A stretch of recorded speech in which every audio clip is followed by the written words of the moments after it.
Hello दोस्तों, आज के इस नए वीडियो में स्वागत है।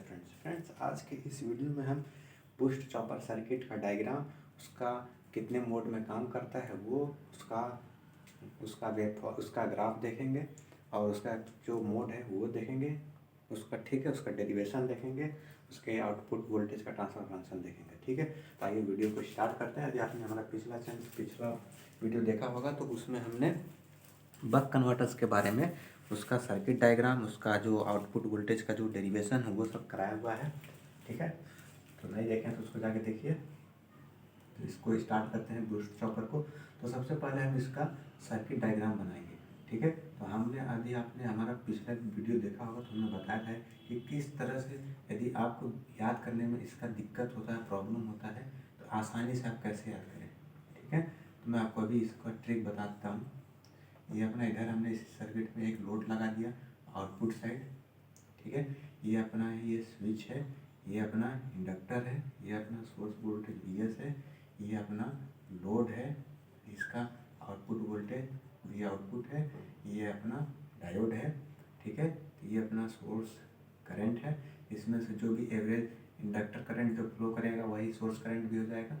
और यहाँ पे ठीक हमने इसका बना लिया। अब देखो फ्रेंड, हमें इसका ग्राफ बनाना है। तो ग्राफ बनाने के लिए सबसे पहले मैं इसका बनाता हूँ। देखो, हाँ, जो याद करने का तरीका ये है कि जिधर इंडक्टर लगा होगा उधर का वोल्टेज कम होगा। तो इधर देखो, ये सोर्स साइड ये इंडक्टर लगा हुआ है तो सोर्स तरफ का वोल्टेज कम होगा। तो यदि सोर्स का वोल्टेज कम होगा तो आउटपुट का साइड का वोल्टेज ज़्यादा होगा। तो आउटपुट साइड का जब वोल्टेज ज़्यादा होगा तो क्या हो जाएगा, ये बूस्ट चॉपर हो जाएगा। ठीक है, इस तरह से काम करता है। यदि यही इंडक्टर यहाँ पे लगा होता लोड साइड तो इधर लोड साइड का वोल्टेज कम होता है। यदि बीच में लगा होता है यही इंडक्टर तो जो आप है, जो ड्यूटी साइकिल है उसका वैल्यू चेंज करके आप अपने जो आउटपुट का जो वोल्टेज है उसको आप कम ज़्यादा कर सकते हो। ठीक है, तो सबसे पहले हमारे यहाँ पे देखो, हमने इसका ग्राफ बनाया है। ये अपना ये टी ऑन है और ये टी। ठीक, अब यहाँ पे देखो, जब जब ये स्विच आप क्लोज करोगे, स्विच क्लोज करोगे, एस डब्ल्यू का मतलब है स्विच। ठीक है, इसको अच्छे से लिख देता हूँ, स्विच क्लोज्ड। जब स्विच करोगे तो ये साइकिल पूरा हो जाएगा। ये जब साइकिल पूरा हो जाएगा तो क्या हो जाएगा, अपना इंडक्टर चार्ज हो जाएगा। तो जो इंडक्टर के अक्रॉस यहाँ का जो वोल्टेज आएगा क्या हो जाएगा, ये VL होगा। ठीक है, तो VL इक्वल टू क्या हो जाएगा, VS। ठीक, तो अपना जो वोल्टेज कितना आया इंडक्टर के अक्रॉस, वोल्टेज VS है। ठीक, अब इसके बाद देखो, चूँकि हमें अपना है, इसके बाद जब ये स्विच ओपन होगा, जब स्विच ओपन हो जाएगा तो जो करंट है अपना इस तरह से फ्लो करने लगेगा, इधर से ऐसे ऐसे साइकिल कंप्लीट करेगा। ठीक है, जब अपना स्विच ओपन होगा तो ये जो करंट है वो डायोड से होते हुए, लोड से होते हुए इस तरह से अपना साइकिल कंप्लीट करेगा। यदि अपना जब स्विच क्लोज है तो अपना ये ऐसे कंप्लीट करेगा।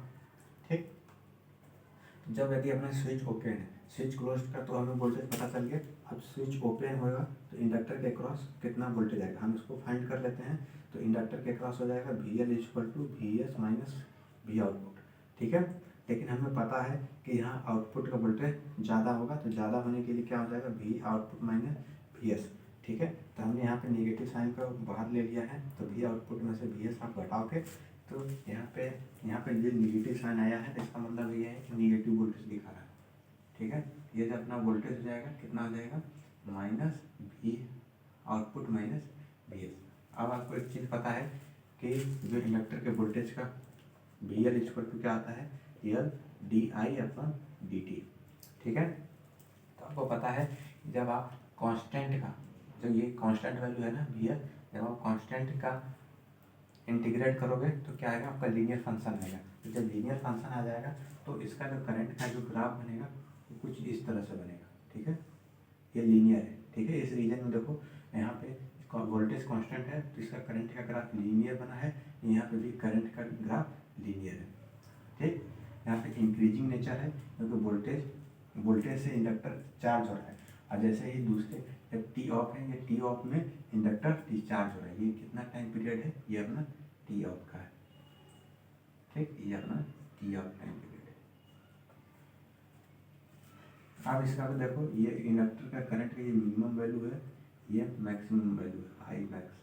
ठीक है, तो अपना जो रिपल करंट क्या हो जाएगा, रिपल करंट इसको बोलते हैं फ्रेंड्स। ठीक है, जो मिनिमम और मैक्सिमम का जो डिफरेंस होता है उसको बोलते हैं रिपल करंट। इसको दिखा सकते हैं डेल्टा आई एल।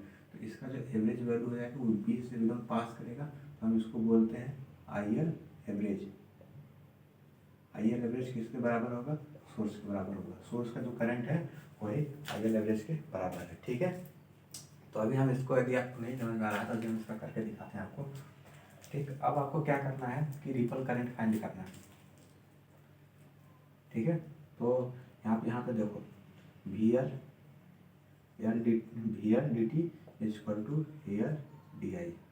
ठीक, तो अब इसको इंटीग्रेट करो तो ये हो जाएगा आई मिनिमम से आई मैक्सिमम, ये हो जाएगा 0 से टी ऑन। जब टी ऑन होता है ना फ्रेंड्स, तभी तो अपना इंडक्टर चार्ज होता है। तो उसी जब स्विच क्लोज होगा तभी तो अपना इंडक्टर चार्ज होगा। तो उसी केस के लिए हम यहाँ पे यूज कर रहे हैं। तो वी क्या हो जाएगा, वी एल टी ऑन यहाँ पे हो जाएगा air I maximum minus I minimum. इसको क्या लिख सकते हो, एयर डेल्टा आई एल। तो अब यहाँ पे टी ऑन का क्या लिख सकते हो, अल्फा टी। क्या लिख सकते हो, अल्फा टी। तो वी एल टी ऑन को alpha T equal to air delta I L. अब इसको क्या लिख सकते हो, delta I L equal to V L alpha upon V L alpha upon F L. ठीक है, अब वी एल की जगह आप क्या लिख सकते हो, वी एस लिख सकते हो। तो इसको क्या लिखते हो, V S alpha upon F L.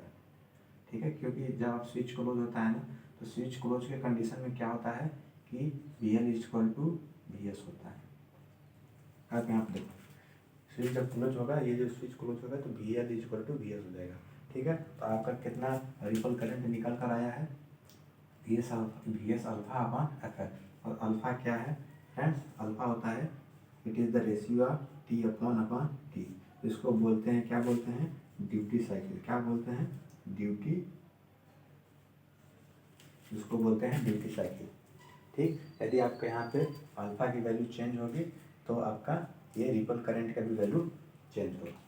ठीक, आपको इतना पता चल गया। और इसका आपको मैं बताता हूँ कि ये जो रिपल है ना वो 20 में पास करेगा। इसको निकाल लेते हैं।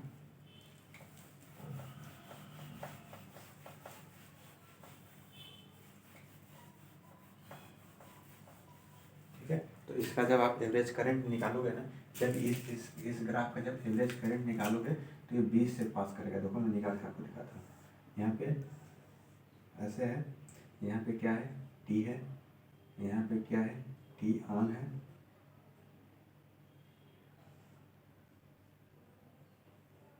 ठीक, अब आपको पता है ये कितना है, आई मिनिमम है, ये कितना है, आई मैक्सिमम। ठीक है, तो अपना यहाँ पे देखो क्या होता है, average current I L average का, I L average equal to क्या हो जाएगा, फार्मूला क्या होता है, एवरेज निकालने का एरिया अपॉन टाइम। तो इस ये देखो एक ट्रिएंगल है, ये ट्रिएंगल, तो इस ट्रिएंगल का एरिया निकालोगे तो क्या हो जाएगा, हाफ बेस कितना है टी इंटू हाइट कितना है delta I L, delta ripple current. ठीक है, डेल्टा आई एल, तो delta I L upon total time T. तो ये जो टी है ना, ये टी से टी कट जाएगा तो कितना हो जाएगा, डेल्टा आई एल अपॉन 2। ठीक है, तो ये अपना आई एल एवरेज की वैल्यू निकल कर आ गया, डेल्टा आई एल अपॉन 2। तो आप यहाँ पे देखो, मैंने सिर्फ लिखा है आई एल एवरेज। आप इसको और सिंप्लीफाई कर दोगे ना, तो delta I L by 2, ripple है ना, रिपल का आधा आप कर दोगे तो ये आपका निकल के आ जाएगा। ठीक, इस तरह से इसको सॉल्व करते हैं। अब इसके बाद हमें क्या देखना है, हमें आउटपुट वोल्टेज फाइंड करना है। उसका देखना है कि उसका आउटपुट वोल्टेज का डेरिवेशन कैसे करना है। ठीक है, तो हमें क्या पता है कि जो इंडक्टर के अक्रॉस एक साइकिल का जो वोल्टेज का सम होता है वो 0 होता है। तो V L average equal to एक साइकिल के लिए 0 होता है। तो हम यही ट्रिक यहाँ पे भी यूज करेंगे। तो अपना आप यहाँ पे देखो, इसका एरिया निकालो, इसका एरिया निकालोगे तो कितना हो जाएगा, वी एस टी ऑन। ठीक, minus V output minus V S. अब यहाँ पे क्या है, ये टी ऑफ का इसका ये निकालोगे तो minus V output minus V S into T off equal to 0। तो इसको V S T on minus V output T off plus V S T off equal to 0। ठीक, अब इसको देखो, इसको सम करोगे तो कितना हो जाएगा, वी आर टी, इसको इधर राइट साइड ले जाओगे तो वी आउटपुट टी ऑफ। ठीक, ये हो गया। तो आप देखो टी ऑफ को क्या लिख सकते हो, इसको वी आउटपुट, ठीक है, उसको लिखते हैं V output is equal to V S T upon T off. ठीक है, तो अब यहाँ पे जब आप ऊपर नीचे जब टी से डिवाइड कर दो, टी से डिवाइड कर दोगे तो मैं सीधे लिख दे रहा हूँ टी आपको, इसको टी आपको आप लिख सकते हो B S T upon 1 minus alpha T. ठीक है, ये टी से टी कट जाएगा तो कितना जाएगा, V output is equal to B S upon 1 minus alpha. ये आपका क्या निकल कर आया, आउटपुट वोल्टेज का फार्मूला निकल कर आया। ठीक, तो इस तरह से आपको इसको सॉल्व करना था। अब उसके बाद आपको क्या है, हाँ इसमें एक और रिलेशन है पावर का। ठीक, उसको देखते हैं। अब देखो input power, power output is equal to input power. ठीक है, तो आउटपुट पावर कितना है, V output into I output is equal to input power कितना है, V S into I S. तो आई एस कितना है अपना, आई एल एवरेज है, तो इसको ये आई एल एवरेज है, तो इसको सॉल्व करते हैं V output upon V S equal to I S upon I output. ठीक है, तो इसको जब यहाँ पे देखो आप, यहाँ पे we output upon V S का जो रेशियो होता है क्या है, 1 अपॉन 1 माइनस अल्फा। ठीक, तो आप देखो यहाँ पे क्या चाहिए, आई एस की वैल्यू चाहिए, आई एस इक्वल टू क्या आ जाएगा, आई आउटपुट अपॉन 1 माइनस अल्फा। ठीक, तो आई एस की वैल्यू क्या है, यहाँ पे देखो I S equal to I L. ठीक है, आई एल एवरेज या I S average equal to I L है, तो यहाँ पर आई एस की जगह हम आई एल लिख सकते हैं, I output upon 1 minus alpha. तो यहाँ पे क्या है, I S average equal to I L है। ठीक है, तो यहाँ से जो एवरेज करंट फ्लो करेगा ना इंडक्टर से, जो सोर्स एवरेज करंट फ्लो करेगा वही आई एल एवरेज करंट है। ठीक है, तो आपको ये डेरिवेशन आपको याद रखना है। ठीक, तो आप यहाँ पे देखो जो यहाँ का जो आई एल एवरेज है ना वो इसके बराबर है, ये जो आई एल एवरेज है ये इसके बराबर है। ठीक, ये अपना डेरिवेशन हो गया। अब उसके बाद हमें एक चीज़ और देखना है फ्रेंड, कि जब आप यहाँ पे अल्फ़ा की वैल्यू चेंज करोगे तो आपके अल्फ़ा की वैल्यू चेंज करने से क्या क्या इफेक्ट आता है। ठीक है, हमको इस चीज़ को देखना है। हमारा जो ये तो अपना एक आइडियल सर्किट हमने लिया हुआ था, आइडियल सर्किट के में हमने इसका डेरिवेशन कर दिया, आउटपुट वोल्टेज फाइंड कर लिया। तो अब देखते हैं कि हम अल्फ़ा की जो वैल्यू चेंज करते हैं तो उस पर सिस्टम पर क्या इफेक्ट आता है। अब देखो जब आप यहाँ पे देखो, जब आप अल्फ़ा इक्वल टू 1 पुट करोगे तो क्या हो जाएगा, अल्फ़ा इक्वल टू 1 जब पुट करोगे, जब आप अल्फ़ा इक्वल टू 1 पुट करोगे आपका आउटपुट वोल्टेज क्या आ जाएगा, इन्फिनिटी आ जाएगा। ठीक है, जो कि यहाँ पे देखो इन्फिनिटी आ गया, लेकिन आप खुद ही सोचो कि जब आप यहाँ पे अल्फ़ा की वैल्यू आपका ऐसा तो नहीं हो सकता ना कि आपका यहाँ पे आपका आउटपुट वोल्टेज इन्फिनिटी आ जाए, प्रैक्टिकली ऐसा पॉसिबल नहीं है। सिर्फ यहाँ पे देखो जो थ्योरी हमने पढ़ा अल्फ़ा इक्वल टू 1 रखा तो क्या आ गया, वोल्टेज अपना इन्फिनिटी आ गया। ठीक, तो अपना क्या है कि प्रैक्टिकल केस में, आइडियल केस में यहाँ पे डिफरेंस क्यों आ रहा है, तो यहाँ पे डिफरेंस इसलिए आ रहा है क्योंकि आपको देखो जो यहाँ पे इंडक्टर लगा है ना, इस इंडक्टर का कुछ इंटरनल रेजिस्टेंस होता है। ठीक है, तो उस इंटरनल रेजिस्टेंस को हमने यहाँ पे कंसिडर नहीं किया है। ठीक, यदि हम उस इंटरनल रेजिस्टेंस को कंसिडर करेंगे तो हमारा जो प्रैक्टिकल वैल्यू है, जब आप अल्फ़ा को जब इंक्रीज करोगे या 10:1 करोगे, 10:1 मतलब 10:1, यदि अल्फ़ा की जो वैल्यू होगी 1 के बहुत क्लोज है तो आपका जो वोल्टेज है वो इन्फिनिटी नहीं बल्कि आपको बहुत कम मिलेगा। ठीक, तो आपको इसमें एक चीज़ ध्यान रखना है। और जब आप अल्फ़ा की वैल्यू 1.5 रखोगे, जब आप अल्फ़ा की वैल्यू 0.5 रखोगे तो आपको उसमें मैक्सिमम आउटपुट वोल्टेज मिलेगा। ठीक, तो इसका मैं एक सर्किट डायग्राम बना देता हूँ। आप देखो, जो प्रैक्टिकल केस में हमने यहाँ पे ये आइडियल केस है, ठीक है। आइडियल केस में यहाँ पे इंडक्टर का रेजिस्टेंस हमने कंसीडर नहीं किया है, लेकिन हमें प्रैक्टिकल केस में ये इंडक्टर का रेजिस्टेंस कंसीडर करना पड़ेगा, ठीक। तो ये अपना ये प्रैक्टिकल है, जो प्रैक्टिकल चॉपर है, जो प्रैक्टिकल चॉपर है सर्किट इसका कुछ इस तरह से बनेगा। तो ये अपना लोड हो गया, ये अपना आउटपुट वोल्टेज हो गया, ये अपना डायोड हो गया, ये एल हो गया इसमें मान लो। ये क्या है, ये प्रैक्टिकल सर्किट है। कैसा सर्किट है, प्रैक्टिकल सर्किट। ये अपना कैसा है, ये आइडियल सर्किट है, ठीक है। तो अब आप देखो, जब अब आपका जो आउटपुट वोल्टेज आएगा उसका फार्मूला है V S 1 minus alpha upon small R upon capital R plus 1 minus alpha का होल स्क्वायर। अब आप इस फार्मूले में आप पुट करके देखो, आप यदि इस यहाँ पे देखो से यही जो हमने जो आइडियल केस का जो फार्मूला लिया था ना, V output is equal to V S upon 1 minus alpha. तो आप यहाँ पे देखो, यदि आप यहाँ पे इस आर को स्मॉल आर को जीरो कर दो, ठीक है। यदि आप स्मॉल आर को यदि आप जीरो कर दोगे तो क्या हो जाएगा, ये टोटल आर को टोटल जीरो हो जाएगा, जीरो हो जाएगा। तो आपका ये एक 1 माइनस अल्फा इससे कट जाएगा, तो लास्ट में आपका क्या फाइनल बचेगा, V output equal to V S upon 1 minus alpha, ठीक।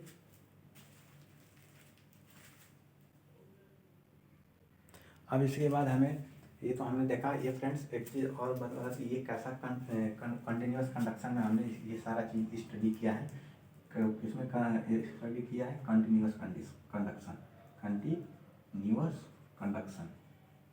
तो इसमें आपको तीन चीज़ें पढ़ना है, continuous conduction, ideal at continuous condition, ideal at boundary condition and ideal at discontinuous conduction, ठीक है। तो हमारा जो कंटिन्यूस कंडक्शन का था वो तो पूरा हो गया। अब इसके बाद हम क्या स्टडी करेंगे, आइडियल एट बाउंड्री कंडीशन। तो बाउंड्री कंडीशन में क्या होता है, जैसा कि नाम से ही पता चल रहा है बाउंड्री, ठीक है। तो जो आइडियल की जो वैल्यू है, आप यहाँ पे देखो कि जो मिनिमम है ना, मिनिमम की वैल्यू टी आम से यदि आप इसको एक्सटेंड करोगे ना तो ये टी से आगे चला जाएगा, ठीक है। यहाँ पे देखो जीरो से यदि इसको एक्सटेंड करोगे ना तो ये निगेटिव में चला जाएगा। लेकिन एट द बाउंड्री कंडीशन में ideal at boundary, ideal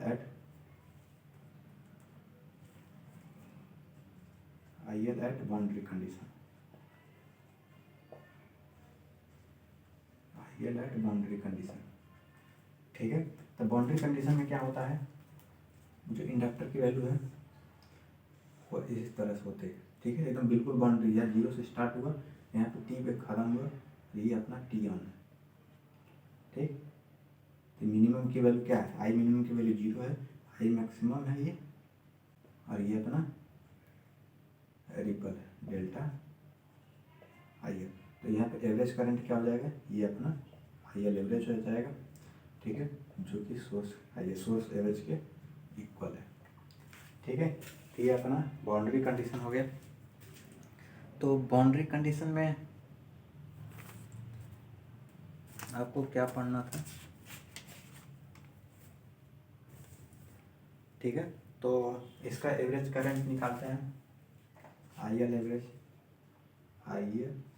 equal to क्या हो जाएगा, हाफ बेस कितना है, T into I delta I L upon T, total 20, तो क्या हो जाएगा डेल्टा आई एल बाई 2, ठीक है।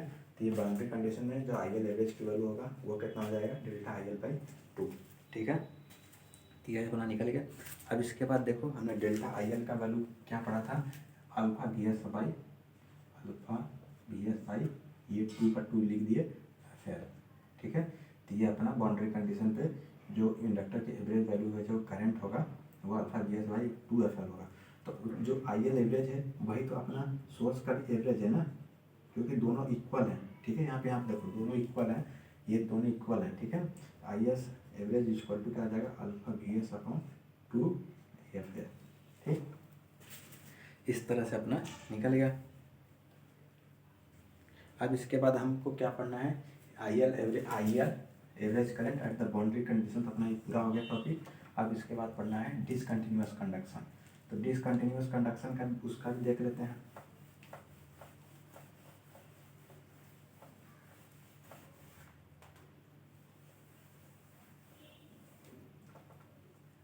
ठीक है। तो यहाँ अपना जो ग्राफ है ना वो कंटिन्यूस कंडक्शन का है। तो आई L average discontinuous conduction, discontinuous conduction, आई एल एवरेज डिसकंटिन्यूअस कंडक्शन, ठीक है। तो अब इसका देखते हैं, इसका बी एल एवरेज इंडक्टर का जो वोल्टेज का ग्राफ कैसे बनता है। अब यहाँ पे देखो, यहाँ पे क्या है कि जो हम डिसकंटिन्यूअस नाम से ही कैसा लग रहा है, मतलब डिसकंटिन्यूअस मतलब जो कंटिन्यूअस ना हो, ठीक है। जब कंटिन्यूअस नहीं होगा तो क्या हो जाएगा, वो टाइम से पहले ही एंड हो जाएगा। ये अपना टाइम टी है, तो ये अपना टाइम टी ऑन है, ये अपना ये टी एक्स है, ये पॉइंट टी एक्स है। तो अपना यहाँ पे इंडक्टर का वोल्टेज हो गया, यहाँ पे इंडक्टर का टी ऑन के जब जब स्विच क्लोज होगा तो अपना वोल्टेज क्या हो जाएगा, वी एस हो जाएगा इंडक्टर के अक्रॉस, ठीक है। जब स्विच ओपन हो जाएगा, जब स्विच ओपन हो जाएगा तो कितना वोल्टेज हो जाएगा, minus V output minus V S. आप यहाँ से देखो ना, जब ओपन हो जाता है टी ऑफ के कंडीशन में, अपना जो आउटपुट वोल्टेज होता है माइनस ब्रैकेट में we output minus V S, ये चीज़ सेम चीज़ यहाँ पे लिखे हैं, ठीक। अब हम इसका डेरिवेशन देखते हैं। इस केस में करंट का ग्राफ कैसे बनेगा, करंट का ग्राफ कुछ इस तरह से बनेगा। ये टाइम हो गया।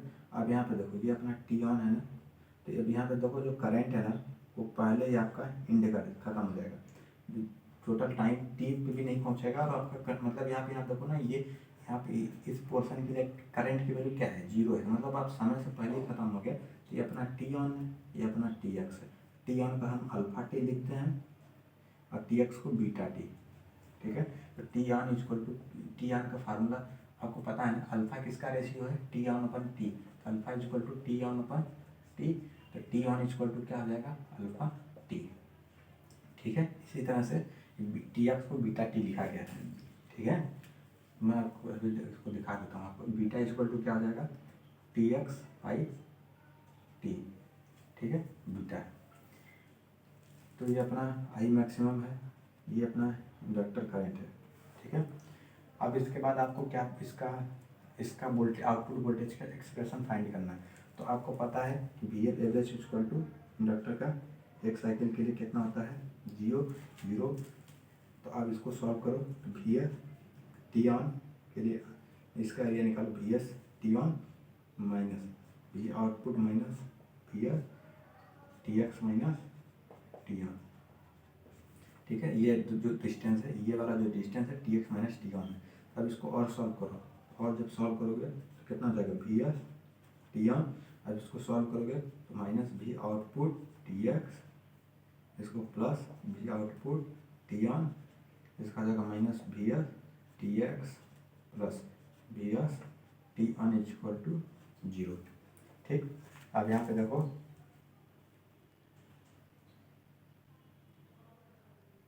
यहाँ पे माइनस है, ठीक है, माइनस वी एस टी। तो यहाँ पे देखो ये कट गया, ठीक, बचा क्या आपका, ये चीज़ें बची हैं। तो अब इसको वी आउटपुट इधर लेते हैं, इधर लेते हैं साथ में, ठीक है। तो इसको लिख सकते हैं वी आउटपुट, इसको जब साथ में आप लिखोगे we output T X minus T on, ठीक है। तो जब इसको राइट साइड ले जाओगे तो वी एस टी एक्स हो जाएगा, ठीक। तो अब आपको देखो क्या कर सकते हो, इसको मैं इधर लिख देता हूँ, V output T X minus T on equal to V S T X, ठीक है। तो अब यहाँ पे देखो, इसको और सॉल्व करो। तो आप इसको जब और सॉल्व करोगे तो वी आउटपुट इक्वल टू क्या हो जाएगा, we S T x upon T X minus T on. अब ऊपर नीचे टी एक्स से जब डिवाइड करोगे, तो जब ऊपर नीचे टी एक्स से डिवाइड करोगे तो V S one minus T on,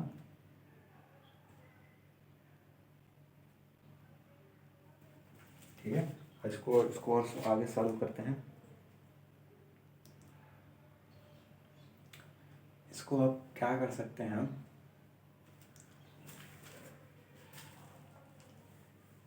इसको सॉल्व करने के आप सीधे देखो हमने ना यहाँ पे वैल्यू पुट करते हैं, बी आउटपुट टी एक्स की value beta T minus T on की value alpha T equal to T X की वैल्यू बीटा टी।